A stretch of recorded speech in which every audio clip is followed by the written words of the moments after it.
Guys, আমরা Dubai এসে পড়েছি। দুবাই। আসসালামু আলাইকুম এভরিওয়ান, কেমন আছেন সবাই? আমি সুইটি ব্লগ আর একটি সুন্দর ভিডিও নিয়ে চলে আসলাম আপনাদের সামনে। আশা করছি আজকের ভিডিওটি আপনাদের কাছে ভালো লাগবে, আর ভালো লাগলে অবশ্যই লাইক কমেন্ট শেয়ার করবেন। আর যারা আমার চ্যানেলে নতুন, অবশ্যই আমার চ্যানেলটিকে সাবস্ক্রাইব করে আমার চ্যানেলের সাথে থেকে যেতে পারেন যদি আপনাদের মনে চায়। সো এটা কোনো দুবাই শহর না, এটা হচ্ছে আমাদের বাংলাদেশি। সো আমার কাজিন আর আমি একটু হচ্ছে বিকেল টাইমে বের হয়েছি হাঁটাহাঁটি করতে, ঘুরোঘুরি করতে। সো বোরিং ফিল করতেছিলাম, তাই বের হলাম। তো হাঁটাহাঁটি করে আসি, এটা ওদের বাড়ির সামনেই। সো যেই বলা সেই কাজ, আমার আবার একটু সাজতে ইচ্ছে করতেছিল। সো আমি একটু সাজুগুজু করলাম, তারপরে হচ্ছে এই তো নিকাব পরে নিলাম।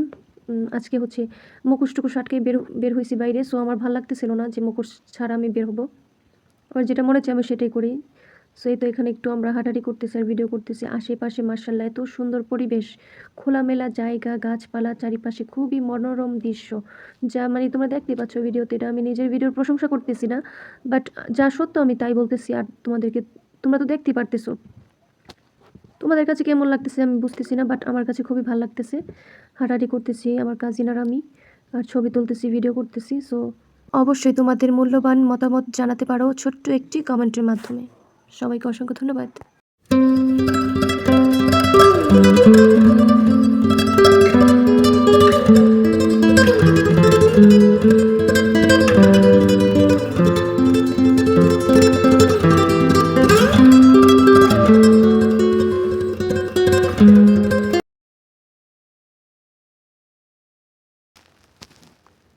শোনো, সবাইকে আমি একটা কথা বলি, আমার নিজেকেও আমি বলি, যখন দেখবে ঘুরতে যাওয়ার মতো বা বাইরে বের হওয়ার মতো সাথে কেউ নাই, সো তুমি হচ্ছে যে খাপটি মেরে ঘরে বসে থাকবে, এটা করবে না। তুমি একা একাই বাইরে বের হবে। সো দেখবে তোমার কাছে খুবই ভালো লাগতেছে। বাইরের হাওয়াটা যখন তোমার গায়ে এসে লাগবে না, তোমার খুবই ভালো লাগবে।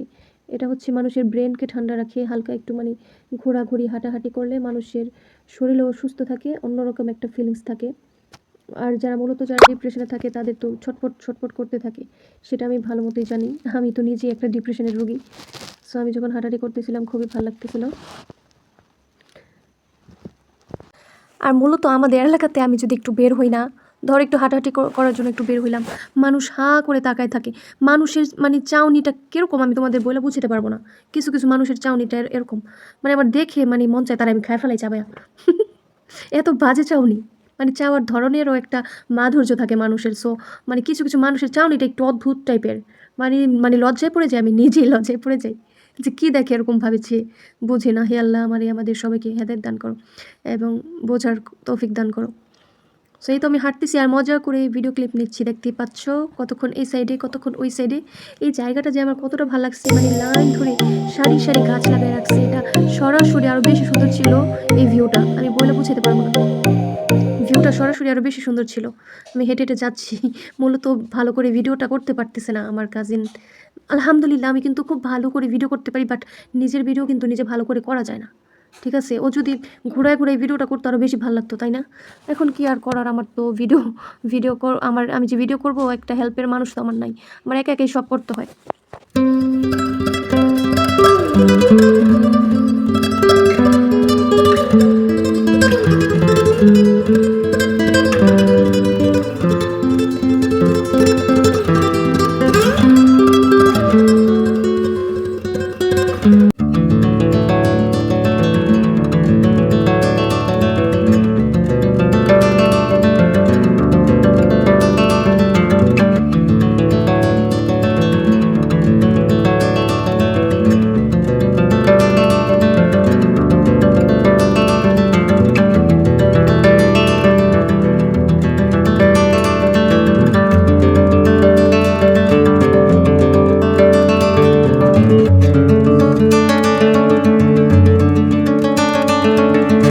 আমরা যখন ওইখানে গেছি, একটা ছোট্ট শিশু, ওর মেবি ওর বয়স কত হবে, ওর 8 বছর হবে, 8-9 হবে।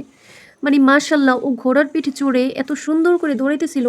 আমি তো হাঁ করে তাকায় আছি ছেলেটার দিকে যে ও কী করতেছে। মাশাল্লাহ, খুব সুন্দর লাগছে ওই দৃশ্যটা আমার কাছে। আর এখানে কিন্তু আশেপাশে অনেক বাড়ি ঘর আছে। এরপর হচ্ছে তো এখানে সুন্দর একটা ব্রিজ, আর ব্রিজে নিচে দেখতে পাচ্ছ একটা সুন্দর নদী। এখানে অনেক পানি ছিল। এই যে এখানে বালু দিয়ে ভরাট করছে না, এখানে কিন্তু অনেক অনেক মাছ আমরা ছোটোবেলায় ধরতাম। আমাদের গ্রামের মানুষরা মাছ ধরতো, বাট এখানে ভরাট করে ফেলছে যাদের জায়গাগুলো। ঠিক আছে, দেখছো ওইগুলো ভরাট করে ফেলবে। আসলে যখন এগুলো ভরাট হয়ে যাবে তখন কিন্তু আমরা এই নদীতে আগের মতো মাছ পাবো না, বা নদীতে সেরকম একটা পানিও থাকবে না। ভরাট হয়ে গেলে কি আর পানি থাকবে বলো? পানি কমে যাবে। মাছ মাছ যে পরিমাণে আগে পাওয়া যেত, আগে তো প্রচুর পরিমাণে মাছ পাওয়া যেত, দেশি মাছ, সেগুলো আমরা হারিয়ে ফেলবো। কী আর করার, যাদের জায়গা তারা তো ভরাট করবেই। আবার অনেক জায়গা সরকার নিয়ে যায়, যখন যেই সরকার আসে। এটা তাদের ইচ্ছে মতো। আর এই যে দেখো, এই বাড়িটা কত সুন্দর। এটা কিন্তু 2 সাইডে পুকুর ছিল। এখন হয়তো পুকুরের পানি শুকায় গেছে, বাট এই যে এই সাইডে পুকুর, ওই সাইডে পুকুর, আর এটা হচ্ছে বাড়ির রাস্তাটা। বাড়িটা যে কত সুন্দর তোমাদের বইলে বোঝানো সম্ভব না, যেহেতু অন্য মানুষের বাড়ি, তাই আমি ভিতরে যাই নাই। ভিতরে গেলে হয়তো কিছু বলতো না আমাকে, সো আমি যাই নাই। কী দরকার অন্য মানুষের বাড়ির ভিতরে যে ভিডিও করা, আমার আবার এগুলো পছন্দ না। সো আমি বাইরে দাঁড়িয়ে দাঁড়িয়ে সুন্দর মতো ভিডিও করতেছিলাম। আর এই বাড়ির যে রাস্তাটা করছে দেখতে পাচ্ছ, 2 সাইডে কিন্তু গাছ লাগিয়ে রাখছে। আমি বলতেছিলাম এই আজে বাজে গাছ না লাগাই সুন্দর ফলের আম গাছ, কাঁঠাল গাছ, নারকেল গাছ লাগাইতে পারতো না, কাঠ গাছ লাগাই রাখছে। আচ্ছা বলো, যদি ফলের গাছ লাগাই রাখতো তাহলে একদিন না একদিন তো ফল পাইতো না? কাঁঠালের সিজনে অনেক কাঁঠাল থাকতো। আর এই যে এগুলো বট গাছ, দেখতে পাচ্ছ ভয়ঙ্কর লেভেলের। দেখো কিরকম দেখা যাইতেছে না? মনে হইতেছে না জিনগুলো গাছের রূপ ধরে আছে? কীরকম অদ্ভুত টাইপের গাছ। আল্লাহ তাআলা দুনিয়াতে যে কত কিছু সৃষ্টি করছে, কত রকমভাবে, এটা তো আল্লাহ তাআলাই ভালো জানে। আর পবিত্র আল কোরআনে আল্লাহ তাআলা কিন্তু সবই জানাই দিছে আল্লাহ তাআলার বান্দাদের, যে তোমরা কোরআন পড়ো, তোমরা হাদিসের বই পড়ো, তাহলে তোমরা সব জানতে পারবে, বুঝতে পারবে। আর এই গাছগুলো যে কত সুন্দর লাগতেছিল আমার কাছে, আমি বলে বুঝতে পারবো না। মানে সরাসরি এই গাছগুলো আরও বেশি মনে হইতেছে কুয়াশা পড়েছে উপরে, উপরে কুয়াশার মতো পড়েছে, এরকম লাগতেছিল। মানে লেয়ারে লেয়ারে মনে হচ্ছে যে কুয়াশা আর কুয়াশা। আশেপাশে মানুষরা তাকায় আছে, আমি ভিডিও করতেছি। এরপরেই তো এখানে আবার হাঁটাহাঁটির সিন তোমরা দেখতে পাচ্ছ। কতক্ষণ এই সাইডে হাঁটি, কতক্ষণ ওই সাইডে হাঁটি। আমি হাঁটতেই থাকতেছি, একটু পরপরই হাঁটতেছি আর হাঁটতেছি। বিশাল বড় স্পেস, মানে খোলামেলা জায়গা তো। কতক্ষণ এই সাইডে হাঁটি, কতক্ষণ ওই সাইডে হাঁটি, এরকমই করতেছি। আর ওইখানে কতগুলো মেয়ে, হয়তো তারা ফ্যামিলি নিয়ে আসছে এখানে হাঁটাহাঁটি করতে, ঘোরাঘুরি করতে, বসে বসে বাদাম না যেন কি খাইতেছিল তারা। আর আমাদের দিকে তাকায় তাকায় দেখতেছিল, আমরা ভিডিও করতেছি, সেগুলো তাকায় তাকায় তারা দেখতেছিল। দেখুক, মানুষের চোখ আছে, মানুষ তো দেখবে, তাই না? এরপরে মূলত আমরা কি কি খাওয়া দাওয়া করলাম দুপুরবেলা, সেটাই তোমাদের সাথে এখন শেয়ার করব। এখানে আছে ভিজা পিঠা, মাশাল্লাহ কত যে মজা হয়েছে। আর এখানে আছে দই। এই দইটা কিন্তু আমার খালামণি বানাইছে ওনার নিজের হাতে, মাশাল্লাহ। তোমরা সবাই প্লিজ একটু মাশাল্লাহ বলে দিও। অনেক মজা হয়েছে, অনেক সুন্দর হয়েছে। এরপরে দেখো কি কি আছে আজকের মেনুতে। দইয়ের কালারটা কিন্তু এখানে কিন্তু কোনো ফুড কালার ইউজ করে নাই, বা দইয়ের কালার যে এরকম হয়েছে এমনি, মানে এটা কি বলবো, ন্যাচারাল কালার দইয়ের। এখানেই তো শসা, কাঁচামরিচ, লেবু, পেঁয়াজ, সালাদ কেটে রাখছে। তারপরে আছে এখানে বিফ, তারপরে আছে চিকেন, তারপরে আছে প্লাউ প্লাউ প্লাউ। এটা আমার ফেভারিট, শুটকির ভর্তা। উফ, মিস করতেছি তোমাকে শুটকির ভর্তা, কালকেই তোমাকে বানিয়ে খাবো আমি। আর ওই যে ওইটা চিকেন ফ্রাই ছিল, চিকেন ফ্রাই। সো সবাই মিলে একসাথে খাওয়া দাওয়া করে নিলাম।